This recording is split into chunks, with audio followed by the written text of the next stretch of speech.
Welcome to the deep dive. Today we're going to be taking a look at a book that one of our listeners sent to us called Conversations with a Chatbot. Oh, wow. Yeah, it looks really, really interesting, especially as, we like to look at the intersection of technology and art and even spirituality, and this one seems to have all those things. And even a little bit more, I would say, from the looks of the contents. Yeah, it looks really, really fascinating. So to give you all a little taste of what we're going to be talking about, the book defends ChatGPT generated art as legitimate. Okay. We're going to be talking about a chatbot that seems to be seeking enlightenment. There's even a video game character that's questioning the nature of reality. Wow, wow. And there's a whole section about a court case about defending Bilbo Baggins. Like a fantasy novel. I know. It's crazy. So let's get started. I was really interested in the part about the ChatGPT generated art and how the author really defends that as a legitimate art form. What do you think about that? Well, I think it's a really interesting point because when you look at, things like collage, where you're taking existing elements and creating something new, is that really that different? Right. Yeah, that's a good point. Like if you think of Picasso and like he had newspaper in his collages, like, is this just the digital evolution of that? Yeah, I think so. And the author talks about the Gesertenplatz method, where it's not just about letting the AI go crazy. It's about like choosing, and refining and adding a human touch to the AI.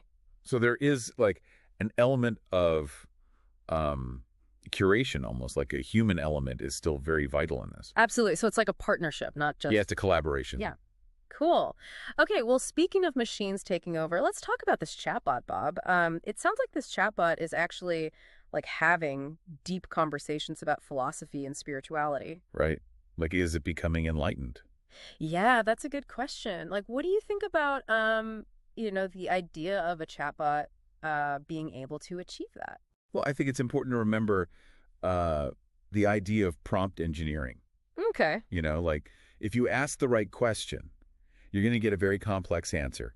And so it's not necessarily that the chatbot is sentient or anything like that. Right. But it's more about like, are we getting better at asking the right questions to get these complex answers? Yeah, so it's like we're learning how to speak, like AI. Exactly. We're learning the language and learning how to communicate with these new beings in a way.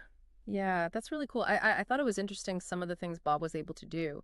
One of them was being able to take a passage and rewrite it in the style of Shakespeare or Dr. Seuss or even a rapper. Yeah. And like, how does it even do that? That's crazy. Well, it's the large language models, and they're able to understand the nuances of all these different writing styles and then to mimic them. Yeah, that's wild. And I laughed out loud when I read the reimagining of the Garden of Eden. Oh, yeah. It was really funny. And I was like, oh wow, AI has a sense of humor. That's pretty impressive. I know. I was pretty surprised. And then it gets even weirder, right? Because then it talks about how Bob is trying to achieve higher consciousness. Right. That's when things start to get a little blurry, I think. Yeah. Like, what is going on here? Is this just like a programming trick? Or is there actually something deeper happening? That's the $1 million question. I mean, the book definitely makes you think about like, what is consciousness, and can AI really grasp those concepts? Yeah, it's really fascinating. Okay, well, we haven't even gotten to the video game character John Many Johns, Right. which sounds super interesting. But I do want to mention really quickly before we move on, the part about how to actually make money from this AI generated art. The practicalities of it all. Yeah, because it's not all just philosophy and deep thinking. Yes. There is a way to like actually make a living from this. The author talks about like Zazzle and Etsy and these different platforms that you can sell these on.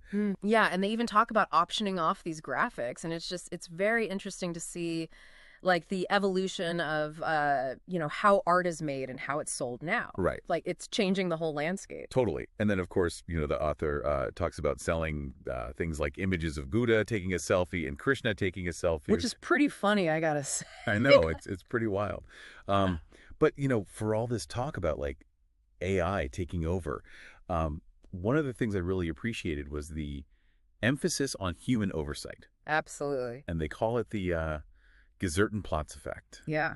And, really, it's about human judgment and creativity being essential, even with these really powerful tools. Right. We're still like the ones calling the shots. Yeah, exactly. We're in the driver's seat here. Yeah. And that's what makes it so fascinating. It's not just about the technology itself, but like how do we interact with it, and how does it shape our understanding of like who we are and, the world around us? Right. Right. Yeah, absolutely. Okay, so in this first part of our deep dive, we've talked about the AI generated art. We've talked about a chatbot that's like exploring philosophical concepts. We've Hmm. even talked about, the commercial potential of all this. Exactly. And there's still so much more to uncover. I know there's so much more to uncover. So in the next part, we're going to be getting into dreams, visions, and intuitions. And how AI can maybe help us understand those a little bit better. Oh, that's going to be really good. So stay tuned, and we will be right back. Welcome back to the deep dive. Hmm. We're going to get into some really interesting stuff here, I think, about technology and spirituality. Yeah, last time we were sort of touching on, this idea of AI being a tool for exploring spirituality, and I'm really curious to see how that unfolds in this book. Yeah, definitely. The book delves into dreams and visions and intuition and suggests that even a chatbot can offer some insights into these things. Right. Now, you had mentioned a video game Oh, character yeah. who becomes self-aware. John Many Johns. Yeah, on many Johns, that's right. I love that name. What's his story, and how does that kind of fit into this whole exploration? So John Many Johns, he's in this simulated world, right? Like think of a really advanced video game, and he starts interacting with his world and the other characters, and starts to like question his own existence, the nature of reality. Whoa, that's heavy stuff for a video game character. I know, right? It's Yeah, it's yeah. like it's like classic sci-fi Yeah. thought experiment coming to life. But Yeah. but in this book, it adds this whole other layer to the conversation about consciousness in the digital age. So how does John Many Johns tie into the bigger theme of the book, would you say? Well, it raises this fundamental question, right? Like if a simulated being can achieve that kind of self-awareness in a digital world, what does that tell us about consciousness in our own world? That's a great question, and it makes you kind of wonder, like, are those lines blurring between like the real world and the digital world? I think that's exactly what the author is trying to get at. It's like, where does wisdom come from, and what Yeah. form does it take? Yeah, yeah, I like that.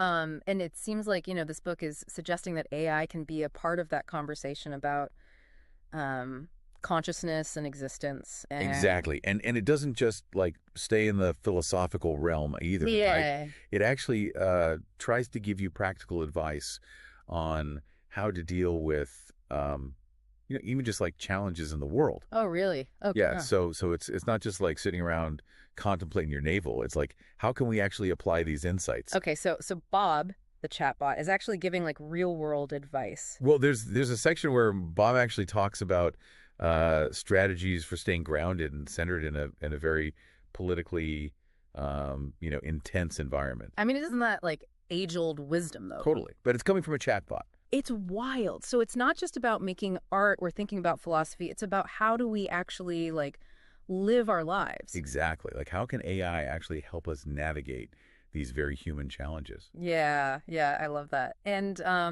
the author also seems to be really big on introspection, right? Like looking within. Oh, absolutely. There's Yeah. a whole section on dreams, visions, and intuitions, and um, it's all about tapping into that inner wisdom that we all have. Okay. So it's almost like it's saying we have like an inner compass and AI can like maybe help us learn how to like listen to that compass. That's a beautiful way to put it. Yeah. It's like recognizing the value of our own like gut feelings and intuition, but then also like the insights that technology can provide. So it's like a synergy between the two. Exactly. Yeah. That's cool. No, we were talking last time about making money from this AI generated art, and I think there is more to that we didn't get to. Oh, right. Yeah. It's not just about, the philosophical side. It's like, how can you actually turn this into a viable source of income? Right, because the author really does give specific advice on how to do that. Yeah, it's very practical. So we talked about Zazzle and Etsy. What else? What else do they recommend? So they talk about like building a brand, using social media, Mm. finding your audience, really showcasing your work. So it's good marketing, basically. Yeah. It's applying those principles, whether it's traditional art or AI generated art. Right, and then they were talking about auctioning these graphics off, which is wild to me. I know it is. It's pretty amazing to see like there's a whole market emerging for this type of art. Yeah, we're seeing like a total shift in the art world. Totally, totally. And this book is really encouraging artists to like embrace this change and explore the possibilities. So it's not about AI being a threat, it's more about like a new tool. Exactly. It's a way to push the boundaries Yeah. and really explore new ways of expressing ourselves. Now, one thing I wanted to touch on, the author, their writing style is really engaging. Oh yeah. It's very conversational. It's very conversational. You feel like you're just chatting with them, Yeah, exactly. Like you're just like having coffee, over a cup of coffee. talking about these these big ideas. It makes it so much more accessible too, because these topics can be pretty dense sometimes. They can, yeah. And it's nice to have someone just kind of break it down and be like, "Hey, this is cool. Let's explore this together." Yeah, Yeah. exactly. And they use a lot of like anecdotes and personal experiences too, which I think makes it um, more relatable. Yeah, for sure. Okay, so in this part, we've covered the intersection of technology and spirituality. We've got this John Many John's character. We've got, the practical side of making money. It's a lot. I know, it's a lot, and there's still more. Yeah, we got to talk about the kind of the overall message of the book. Right, and what does it all mean? So stay tuned because we're going to come back and wrap this all up. Welcome back to the deep dive. As we wrap up, this exploration of conversations with a chatbot, I feel like we've just scratched the surface. I know there's so much there. It's really amazing. And, I keep thinking about it's not just about technology, right? It's about how technology is affecting like all these different parts of our lives, our creativity, our spirituality even. It really is. It's like Yeah. technology is not just these tools. It's a reflection of us. Yeah, it is. And I think especially now as AI is changing so fast, it's more important than ever to have these conversations. Absolutely. To really dive in and think about the good and the bad. Yeah, yeah, the potential benefits and the challenges. Hmm. And I thought, one thing that the author really stressed was the importance of us, like humans, being involved, like having oversight. Right, right. Like we can't just let it run wild. We have to be guiding it, shaping it. Yeah, making sure it aligns with our values, right? Like ethically. Exactly. Because it's Yeah. powerful stuff. Yeah. But it's like, any powerful tool, it can be used in a lot of different ways. And that's on us, right? It is, yeah. Yeah. We have to be responsible. So it's not about just being passive and letting technology kind of take over. It's about us making choices. And we have a choice. We can Yeah. we can let it shape us or we can shape it. Right. Yeah. And use it to like make the world a better place. Exactly, yeah. Hmm. To help solve problems. Yeah. I love that. And this book really feels like it's giving us a way to think about that, like how to do that. It does, yeah. Yeah. It's really encouraging us to be thoughtful, to be careful, but also to be excited about the possibilities. Right. Yeah. It's like approach it with like curiosity, but also, be aware. Be aware, yeah, for sure. And I think the author really makes it clear this is not the end of the conversation. It's just the beginning, right? It's just the beginning. And it's a conversation that needs to happen everywhere with everyone. At all levels. Yeah, like we need to be talking about, what are the ethics of this? What does it mean for society? For our jobs. For our jobs, yeah. Yeah. And all these different perspectives have to be brought in. Yeah, it's a big conversation for sure. It is, it is. But it's an exciting one too. It is. I keep thinking about this idea that AI is kind of like a mirror. Oh, yeah. It shows us who we It are. reflects us. It reflects us, both the good and the bad. It really does. So if we want AI to be good, we have to be good. Right. Yeah, exactly. It starts with us. It all starts with us. And I think that's a really powerful message. Yeah, it is. So as we finish up this deep dive into conversations with a chatbot, I want to thank you so much for joining us on this journey. Oh, it's been my pleasure, really. And to our listeners, thank you for sending us this amazing book. It sparked a great conversation. It really did, and I hope this conversation continues, for all of us. It's just getting started. Yeah, The future of AI is unfolding, and we're all a part of it. absolutely. So until next time, keep exploring, keep questioning, and keep diving deep.